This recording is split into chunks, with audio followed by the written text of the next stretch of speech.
Hello दोस्तों, स्वागत है आपका अपने चैनल डिफेंस रिपोर्ट में। तो बात करेंगे आज के सबसे बड़े न्यूज अपडेट के बारे में। भारत और चीन के बीच वास्तविक नियंत्रण रेखा पर तनाव घटाने के लिए इंडिया और चाइना दोनों देशों के विदेश मंत्रियों के बीच रूस में 5 मुद्दों पर सहमति बनी है। दोनों पक्ष विवाद को खत्म करने पर राजी दिखे, लेकिन विशेषज्ञ इसके पीछे भी चीन की चाल देख रहे हैं और भारत को ड्रैगन से सतर्क रहने की सलाह भी दे रहे हैं। विशेषज्ञों का मानना है कि चीन की यह टाइम बाइंग तकनीकी है और भारत को चौकन्ना रहने की भी जरूरत है। एस जयशंकर और चीन विदेश मंत्री वांग यी के बीच 5 बिंदुओं पर सहमति बनी है, जो कि पहला है, दोनों देश मान रहे हैं कि आपसी मतभेदों को विवाद नहीं बनने दिया जाए। दूसरा है, सहमति बनी है कि विवाद वाली जगहों से सेना पीछे हटा ली जाए। और तीसरा है, तय कार्यक्रम के अनुसार विभिन्न स्तर पर वार्ता जारी रहेगी। और चौथा जो है, दोनों देश मौजूदा संधियों और प्रोटोकॉल्स को मानने के लिए सहमत हुए हैं। और पांचवा जो बिंदु है लास्ट, कोई देश ऐसा कदम नहीं उठाएगा जिससे तनाव और बढ़े।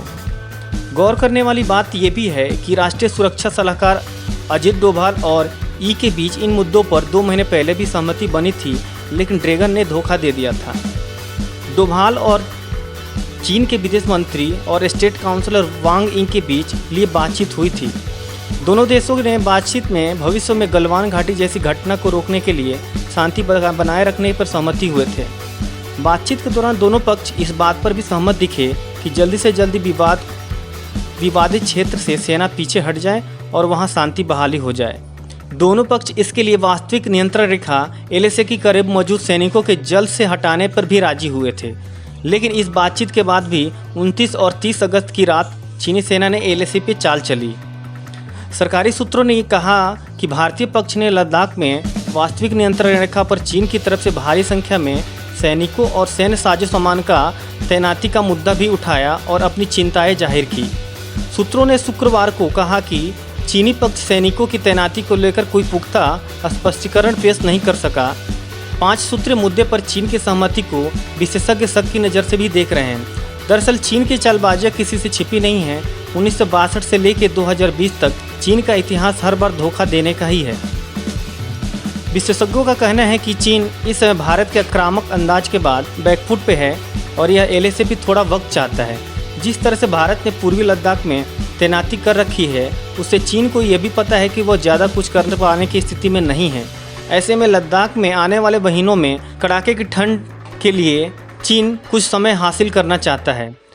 चीनी सैनिकों को इस तरह के ठंड वाले इलाकों में तैनाती का अनुभव नहीं है। ऐसे में उसे नुकसान की चिंता सता रही है, जबकि भारतीय सैनिक सियाचिन में लगातार सीमा की निगरानी करते हैं। तो बात करते हैं आज की दूसरी सबसे बड़ी न्यूज अपडेट के बारे में। लद्दाख में LAC पर भारत और चीन के बीच लंबे समय से चल रहे गतिरोध के बीच CDS बिपिन रावत शुक्रवार को संसद की रक्षा मामलों की समिति के सामने पेश हुए।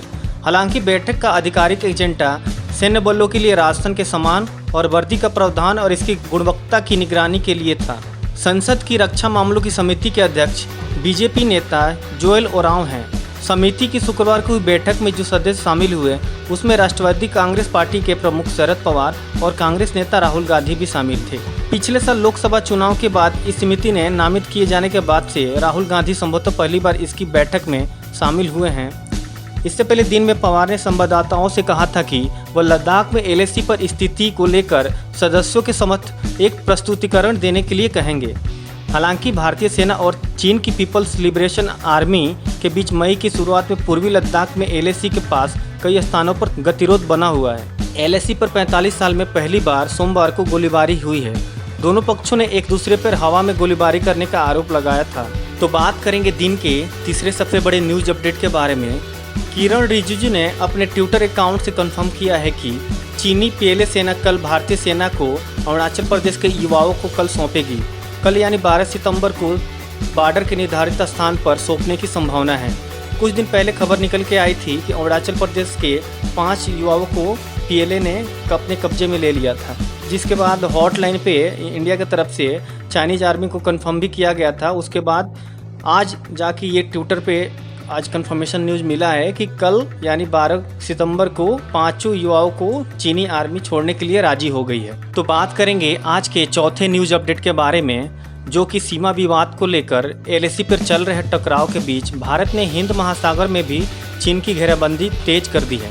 इस सिलसिले में भारत और जापान के बीच बुधवार को हुए ऐतिहासिक रक्षा समझौते को बेहद अहम माना जा रहा है। इसके तहत दोनों देश एक दूसरे के सशस्त्र बलों की आपूर्ति एवं सेवाओं का आदान प्रदान करेंगे। समझौते के बाद प्रधानमंत्री नरेंद्र मोदी ने जापान के पीएम से फोन पर बात भी की। रक्षा मंत्रालय के सूत्रों के अनुसार जापान के साथ सशस्त्र बलों को परस्पर सेवा मुहैया कराने के लिए इस प्रकार का समझौता पहली बार हुआ है। हालांकि दोनों देशों के बीच रणनीतिक संबंध पहले से हैं, लेकिन चीन से मौजूदा टकराव के बीच समझौते को हिंद महासागर में चीन की घेराबंदी के लिहाज से अहम माना जा रहा है। इस समझौते से हिंद महासागर में भारत को रणनीतिक बढ़त मिलने की संभावना व्यक्त की गई है। रक्षा मंत्रालय के सूत्रों ने हालांकि समझौते के बिंदुओं का ज़्यादा ब्यौरा नहीं दिया, लेकिन इस समझौते के बाद भारतीय सेनाओं को जापानी सेनाएं अपने अड्डों पर जरूरी सामग्री की आपूर्ति कर सकेंगी। साथ ही भारतीय सेनाओं के रक्षा साजो सामान की सर्विसिंग भी देंगी। यह सुविधा भारतीय सैन्य अड्डों पर जापानी सेनाओं को भी मिलेंगी। इस प्रकार के समझौते भारत ने ऑस्ट्रेलिया, अमेरिका, फ्रांस, ओमान एवं सिंगापुर से भी कर रखे हैं। तो दोस्तों, ये था आज का डिफेंस न्यूज अपडेट और इसी के साथ वीडियो हम यहीं पे समाप्त करते हैं और मिलते हैं आपसे नेक्स्ट वीडियो में। तो दोस्तों, वीडियो पसंद आया हो तो लाइक, शेयर एंड सब्सक्राइब करना ना भूलें और बेल आइकन को ज़रूर दबाएं, जिससे कि आने वाले वीडियो का आपको नोटिफिकेशन प्राप्त हो। तो इसी के साथ वीडियो समाप्त करते हैं। जय हिंद, जय भारत,